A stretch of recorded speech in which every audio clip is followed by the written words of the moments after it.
All right, guys, this is it. That's it? 2 teams left right now. G2 Esports is the first one. We want to talk about them right now. Of course, like the kings of Europe, if we look back at 2016. Yeah, super successful year, especially domestically. I think only domestically is worth adding. Yeah, not especially No, domestically. just only in Europe they were successful. There was some choking involved, but they still won both spring and summer with ease. So to no surprise, no roster changes. No roster changes. I think maybe if you want to be critical, like we can look at Expect up in the top lane and say for like the best team in Europe, I think there can be a better top laner in there, but I also understand not want to breaking the flow, and he did show some progression. He obviously was kind of thrown into this lineup very quickly when Kikis decided to step down. So there were some issues for him. I want to see how good he can become. I think he still has a long way to go. Yeah, Expect has room for growth. We like to Definitely room for when growth. a player is not the best, we call them players with room to grow. I've always had a lot of room to grow. Anyways, if we look at what they did change, though, it's very important because G2 realized the problem was not in talent, but how their talent reacts to some situations and what to do with it. So they massively invested in infrastructure. They brought in Weldon as a sports psychologist, and they also have a new assistant coach. Yeah, Alex coming from the Vegas Squadron boys that went to IEM, who is a coach for that team, is now the assistant coach here for G2 Esports, and I think it's good. Youngbuck needed some help in there. He couldn't do all of it alone. They have an analyst continuing from last year as well. So infrastructure was important. And I think these members needed, especially like you look at a guy like Perks, who on the international stage has not always been able to perform. And it's kind of giving him this reputation in the community that he's not a good player. And I think that meme is it's first of all, it's boring, but also it's just straight up wrong. Like his spring split was fantastic, first of all. His summer split, he was definitely good. He wasn't as good as in spring, but he was more than fine.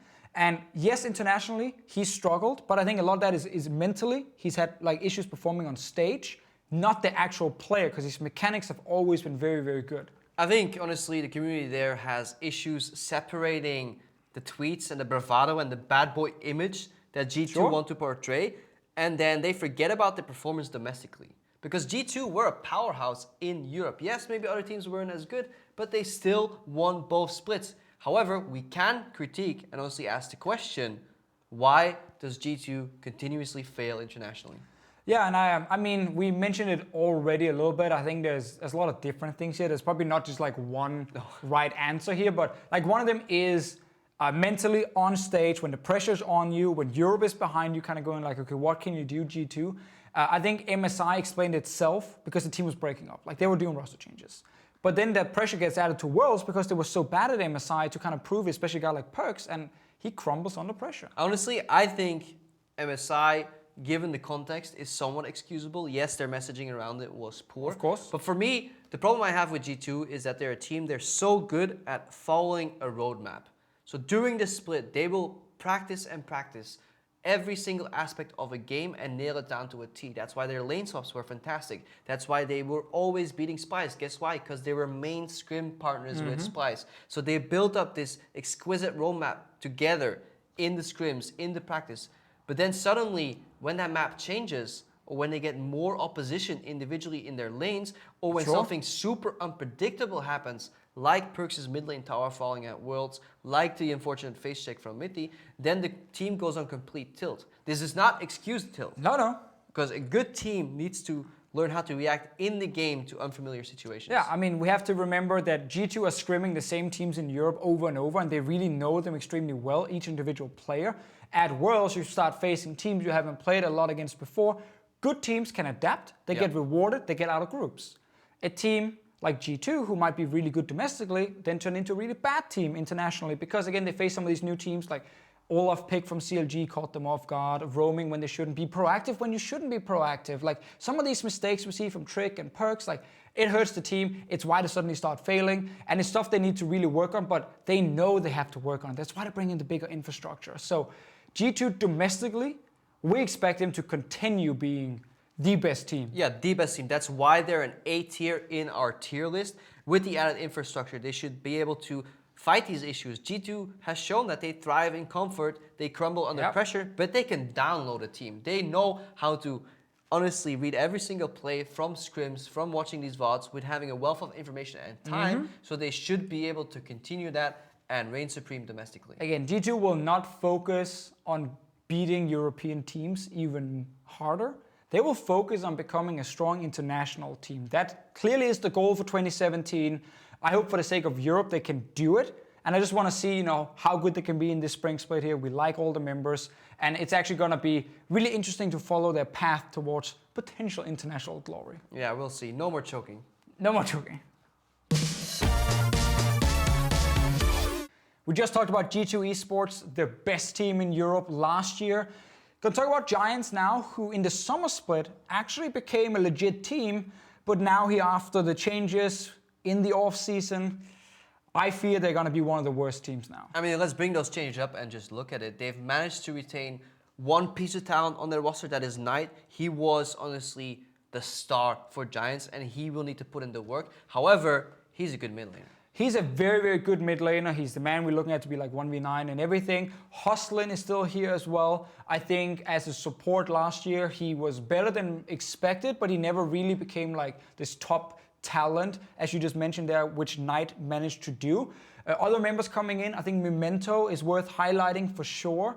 Had some fine games in the LCS last year, but never really became like this super carry or anything. Yeah. And this seems to be a story that we seem to be repeating every single split, in the fact that Giants almost have become a revolving door, mostly for new rookie talent to test their way into the LCS.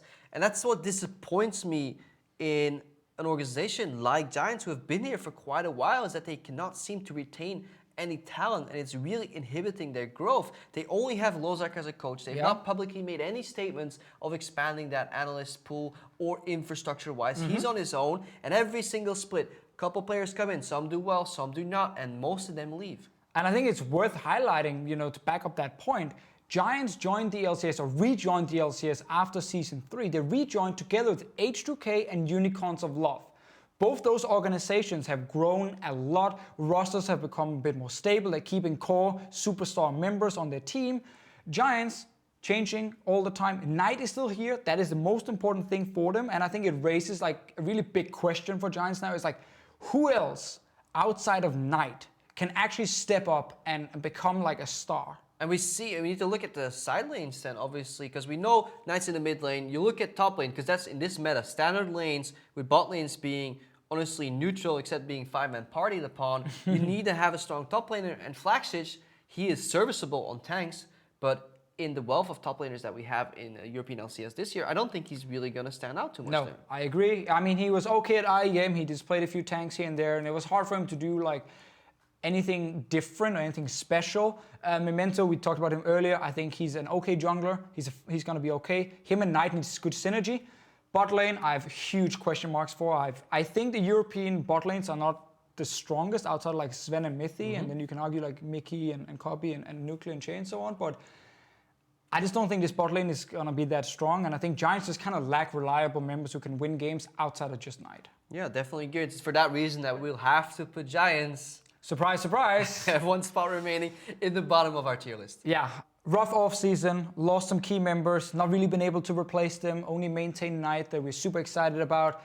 They are in a group with ROCCAT and Misfits, two teams, if they're underperforming, that maybe Giants can try and catch and avoid relegation. It should be the goal. That's the goal. Avoid relegation, stay in the LCS, and like we talked about, start building the long-term growth. Rome wasn't built in a single day. Giants was apparently not built in multiple splits. They need another few splits to grow. Yeah. But we'll see how they do in the LCS. I mean, Krepo, now we covered all 10 teams. We talked about all of them. Maybe we're wrong, maybe we're right. We have a tier list. We're going to look back at that later on as well, for sure. If you guys want to talk about these teams, tweet at us, just contact us any way possible. Facebook, Instagram, Snapchat, anything. Just talk to us what you thought about the tier list and the show in general, especially Deficio being wrong. I'd love to hear about that. I think if right. Not, we'll see you guys at the LCS. It's starting soon. See you there.